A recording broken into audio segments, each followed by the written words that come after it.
द्विघात बहुपद 4u² plus 8u की शून्य ज्ञात कीजिए। शून्य तथा गुणांकों के बीच संबंध की सत्यता की जांच कीजिए।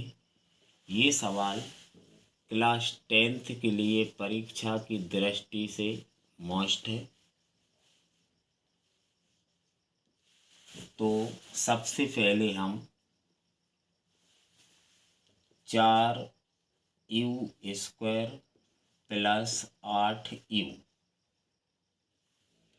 इसके शून्यक निकालने के लिए दोनों में से 4u लेंगे कॉमन। 4u कॉमन लेंगे तो यहाँ पर 4 और u कॉमन ले लिया तो u पे स्क्वायर था, सिर्फ बचेगा u प्लस 4u का 8u में भाग देंगे तो 4 दूनी 8 दो बार भाग जाएगा, तो इसके ये गुणनखंड निकल आए। अब शून्यक निकालने के लिए हम इसके बराबर 4u प्लस 2 के बराबर 0 जीरो बढ़ा देते हैं। सबसे पहले हम ये दोनों गुणा में हैं तो 4u के बराबर सबसे पहले लेंगे 0, तो u बराबर 0 के बटे 4 और 4 का भाग जब 0 में देंगे तो 0 आ जाएगी, एक शून्यक निकल आया। अब दूसरी बार लेंगे u प्लस 2 बराबर 0।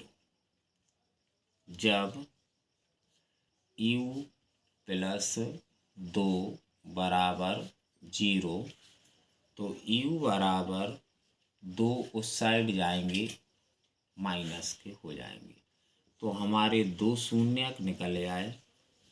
पहला शून्यक निकला है 0 और दूसरा शून्यक निकल आया -2।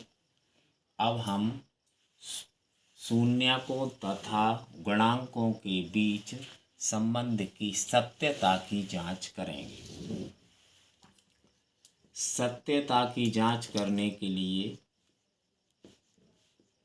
सबसे पहले हम सूत्र लगाएंगे शून्यकों का योग। शून्यकों का योग का सूत्र होता है -b/a। शून्यकों को अल्फा और बीटा दो बोल सकते हैं। अल्फा का मान 0, बीटा का मान -2। तब हम शून्यकों का योग करेंगे तो 0 में जोड़ेंगे -2। अब यहाँ से हमको b का मान चाहिए, तो ax², तो a का मान 4 कहलाया, b का मान 8 कहलाया। यहाँ पर c का मान कुछ नहीं है तो यहाँ पर अपन 0 लिख सकते हैं। जब कुछ नहीं है तो c का मान यहाँ पर आपका 0 माना जाएगा। तो b का मान है 8, लिख देंगे -8 बटे यहाँ a का मान है 4/4। 4 से काट देंगे, 4 दूनी 8। 0 में -2 का जब जोड़ करेंगे तो -2 आएगा और इस तरफ भी -2 आएगा। माइनस से माइनस काटो या मत काटो, दोनों पक्ष LHS और RHS बराबर हो गए। अब दूसरी बार शून्यकों का करेंगे गुणनफल।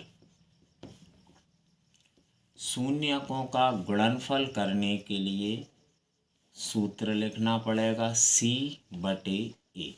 हमारे पास शून्यक है, पहला शून्यक है 0, दूसरा शून्यक है -2। अब यहाँ बताया था यहाँ c का मान कुछ नहीं है तो यहाँ 0 माना गया। c का मान रख दिया 0 और नीचे a का मान है 4। -2 का गुणा 0 में करेंगे 0 आएगा, 4 का भाग 0 में देंगे 0 आएगा। तो जब दोनों पक्ष बराबर हो गए LHS बराबर RHS, तो ये सत्यता की जांच हो गई कि जो हमने शून्यक निकाला है वो सही है।